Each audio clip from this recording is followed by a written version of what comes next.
नमस्ते विद्यार्थियों। आज हम उदाहरण नंबर 3 करेंगे। प्रश्नावली हमारी 1.1 चल रही है। अध्याय 1 संबंध एवं फलन, उसकी प्रश्नावली 1.1 का उदाहरण नंबर 3 हम करेंगे। उदाहरण नंबर 3 आप देखिए। मान लीजिए कि एल किसी समतल में स्थित समस्त रेखाओं का एक समुच्चय है। एल जो है, कैपिटल एल जो है समस्त रेखाओं का समुच्चय है तथा आर जो है, आर संबंध दिया हमें L1, L2 such that L1, L2 पर लंब है। जो L1 रेखा वो L2 पर क्या है, लंब है। समुच्चय L में परिभाषित संबंध है। सिद्ध कीजिए कि R सममित तो है किंतु यह न तो स्वतुल्य होगा और न संक्रामक होगा। ठीक है, तो यहां पे हमें क्या बताना है कि समतल में ये जो है आपका L समस्त रेखाओं का समुच्चय है। इसके लिए एक संबंध हमें दिया है कि L1 L2 पर क्या है, लंब है। यानी ये बोल रहा है आपसे कि ये जो L1 है इस पर ये जो L2 है ये क्या है, लंब है। ठीक है, L2 क्या है, लंब है। ये रेखा L1 L2 L1 पर L2 क्या है, लंब है। समुच्चय L परिभाषित संबंध है। सिद्ध कीजिए कि R जो है वो सममित तो होगा लेकिन न तो स्वतुल्य होगा और न ही संक्रामक होगा। तो पहली और आखिरी जो हमारी शर्त है वो असत्य हो जाएगी और दूसरी शर्त क्या हो जाएगी, सत्य हो जाएगी। अब यहाँ पे एक ध्यान और रख लेना आपको कि ये इस प्रकार का जो सिंबल होता है वो लंब का सिंबल होता है। ठीक है, तो यहाँ पे हम इस वाले जो सवाल में है ये लंब न लिखते हुए सिंबल का उपयोग करेंगे। तो आइए देख लेते हैं सवाल को। सबसे पहले हम इसमें जो दिया है, क्या क्या दिया रखता है, ये तो समुच्चय और संबंध दिया रहता है हमें, तो हम लिख लेते हैं। हल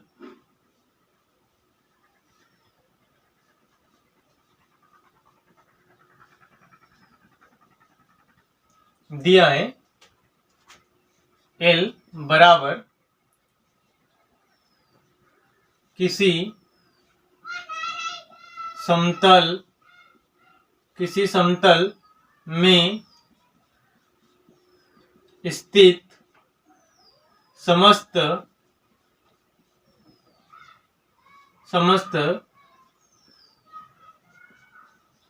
रेखाओं का समुच्चय, समस्त रेखाओं का समुच्चय है। ठीक है, इसके बाद R जो दिया है हमें, R दिया हमें L1, L2 such that L1 लंब L2। ठीक है, ये हमारा रिलेशन है। यहाँ पे हम सिंबल का उपयोग करेंगे। इसके बाद यहाँ पे हम लिखते हैं जहां L1, L2 belongs to L। ठीक है, कैपिटल L। ये हमारी रेखाएं हैं L1 और L2। अब हम आगे बढ़ते हैं और ये देख लेते हैं कि हमारा जो समुच्चय है वो कैसा है, क्योंकि इसको हल करने के दो तरीके हैं। यदि समुच्चय परिमित हो तो हम शर्त के आधार पर युग्म बना के हल करते हैं, और यदि आपका जो समुच्चय है वो अपरिमित है तो हम शर्त से हल करते हैं इसको। तो यहाँ पे हम देख रहे हैं कि समुच्चय कैसा दिख रहा है, हमें अपरिमित दिख रहा है। किसी समतल में स्थित समस्त रेखाओं का, बहुत सारी रेखाएं हैं समतल पर स्थित, उनका समुच्चय हमें यहाँ पे दिया है। तो हमारा जो समुच्चय है कैसा है, अपरिमित समुच्चय है। तो हम कहां से हल करेंगे इसको, शर्त से हल करेंगे। तो पहला देख रहे हैं स्वतुल्य संबंध। स्वतुल्य संबंध, अब स्वतुल्य संबंध में हम बात करेंगे तो स्वतुल्य संबंध में भुज और कोटि क्या होनी चाहिए, एक जैसी होनी चाहिए। और चूंकि अपरिमित समुच्चय तो उसको शर्त से हल करेंगे। तो यहां पे लिखना है आपको L2 के स्थान पर L1 रखने पर, L2 के स्थान पर L1 रखने पर, तो यहां पे हम शर्त में रखेंगे तो ये हो जाएगा L1 लंब L1। ठीक है, ये आपकी शर्त हो जाएगी। इसके आधार पे हम लिखेंगे L1, L1 belongs to R for every L1 belongs to L। अब यहां पे शर्त को हम देख लेते हैं। देखिए यहां पे शर्त क्या बोल रही है हमारी कि L1 लंब है L1 पर। ठीक है, तो इसको हम थोड़ा समझ लेते हैं। देखिए जो ये वाली जो लाइन है, ठीक है, ये L1 है आपकी, यहाँ पे बोल रहा कि ये L1 ही L1 पर क्या है, लंब है। तो कोई भी रेखा स्वयं पर कभी भी लंब नहीं हो सकती है, समानांतर हो सकती हैं रेखाएं, L1 के समानांतर हो सकती है लेकिन लंब नहीं हो सकती, ठीक है, ये ध्यान रखना हमें। तो जो L1 है वो L1 के लंब नहीं होगी। तो ये वाला सिंबल को भी आपको कट करना और यहाँ पे नॉट बिलोंग्स टू कर देना है, ठीक है। तो ये क्या हो जाएगा आपका, अतः चूंकि नॉट बिलोंग्स टू आ गया, इससे आगे में नहीं करना है, अतः R, समुच्चय L में एक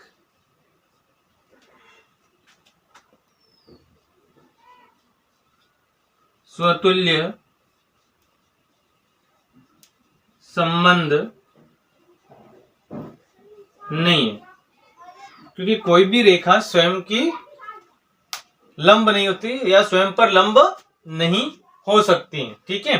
तो ये आपका स्वतुल्य संबंध हो जाता है। अब देख लेते हैं हम सममित संबंध को। तो सेकेंड है हमारा सममित संबंध।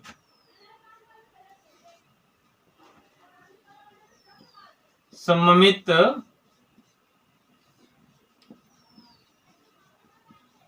संबंध, तो सममित संबंध में भी पेन हमें शर्त से ही चलाना है। तो यहां पे हम लिखेंगे L1 लंब L2, L1 लंब L2, ठीक है। फिर यहां पे लगाया जाता है इंप्लाइज दैट, इसके आधार पर हम शर्त लिखेंगे। तो यहां पे लिखेंगे L1 L2 belongs to R implies that, यहाँ पे इनको इंटरचेंज किया जाता है। तो L2 लंब L1, तो इसके आधार पे क्या लिखेंगे, L2 L1 belongs to R, जहां L1 L2 belongs to L। अब यहां पे हमें पहले शर्त को देख लेना है कि वो सत्य बोल रही है कि नहीं बोल रही है, ठीक है। तो पहली अगर बात की जाए तो क्या बोल रहा है कि ये आपकी L2 रेखा L1 लंब है किस पे, L2 पर, तो ये L1 हो गई। ये L1 किस पर लंब है, L2 पर लंब है। अब ये बताना है कि L2 L1 पर लंब है, तो यदि ये जो रेखा है ये आगे बढ़ेगी, ठीक है, और ये रेखा आप देखिए, ठीक है, तो ये L2 भी लंब हो जाएगी किस पे, L1 पर। एक बार और इसको आप समझे यहां पे। तो देखिए इस शर्त को हम एक बार और अच्छे से समझ लेते हैं कि शर्त हमारी क्या बोल रही है। शर्त ये बोल रही है कि जो रेखा L1 है वो L2 पर क्या है, लंब है। अब यहां पे हमें ये बताना है कि L2 जो है, L2 वो L1 पर लंब है। तो ये L2 रेखा इस L1 पर लंब बतानी है। तो यदि हम ये रेखा इसको आगे बढ़ाएं तो देखिए अब दिख रहा है आपको कि L2 L1 पर भी क्या होती है, लंब होती है। तो यहाँ पे हमारी शर्त क्या है, सत्य है। अतः हम यहां पे लिखेंगे, अतः R समुच्चय L में एक सममित संबंध है, सममित संबंध है, ठीक है। अब देख लेते हैं हम संक्रामक संबंध को।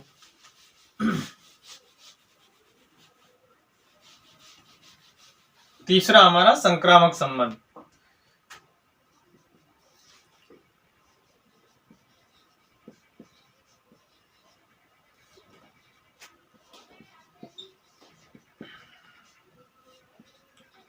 संक्रामक संबंध, तो संक्रामक संबंध हम देखेंगे तो हमारी जो शर्त है, शर्त क्या है, L1 लंब है L2 पर, और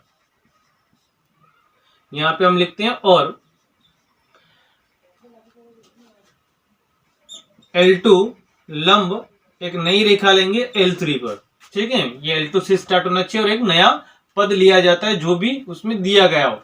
ABC में चल रहा है तो यहाँ पे C ले लेंगे, यदि एक्स वाई में चल रहा है तो एक्स वाई जेड यहाँ पे ले लेंगे। इस प्रकार से हमारा चलता है। अब इन दोनों के आधार पे हम शर्त लिखेंगे तो L1 comma L2 belongs to R और L2 comma L3 belongs to R, यहाँ पे लगाया जाता इम्प्लाइज दैट। ठीक है, इसके बाद वाली जो शर्तें वो इसमें होनी चाहिए, यहाँ पे लागू होनी चाहिए। तो यहाँ पे L2 से L2 हट जाएगा तो क्या आएगा आपका L1 लंब L3। तो यहाँ पे लिखेंगे हम L1 comma L3 belongs to R, जहां L1 comma L2 comma L3 belong करेगी L में। ठीक है, अब यहां पे आप देखिए, यहां पे क्वेश्चन क्या बोल रहा है कि भाई L1 जो रेखा है वो L2 पर क्या है, लंब है। ये ऐसा बोल रहा है L1 L2 पर क्या है, लंब है। फिर यहां पे बोला कि L2 जो L2 है वो L3 पर क्या है, लंब है। L2 L3 पर क्या है, लंब है।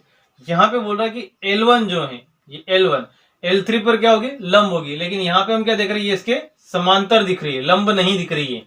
तो यहाँ पे जो शर्त हो जाएगी वो क्या हो जाएगी, नॉट बिलोंग्स टू हो जाएगी। क्या हो जाएगी, नॉट बिलोंग्स टू, यानी ये इस पे लंब नहीं है, L1 L3 पर लंब नहीं है। तो नॉट बिलोंग्स टू आ जाए तो क्या लिखेंगे हम, अतः R कॉमा समुच्चय A में, R कॉमा समुच्चय L में एक संक्रामक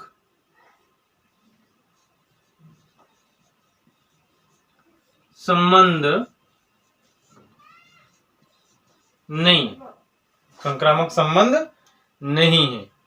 ये हमारे तीनों ही संबंध प्रूफ हो जाते हैं कि सिद्ध जो करना था कि R सम्मित है, तो R सम्मित तो है किंतु न तो स्वतुल्य और नहीं संक्रामक है। आई होप आपको क्वेश्चन समझ में आया होगा। यदि आपको क्वेश्चन समझ में आया है तो लाइक करें, शेयर करें, कमेंट करें। धन्यवाद।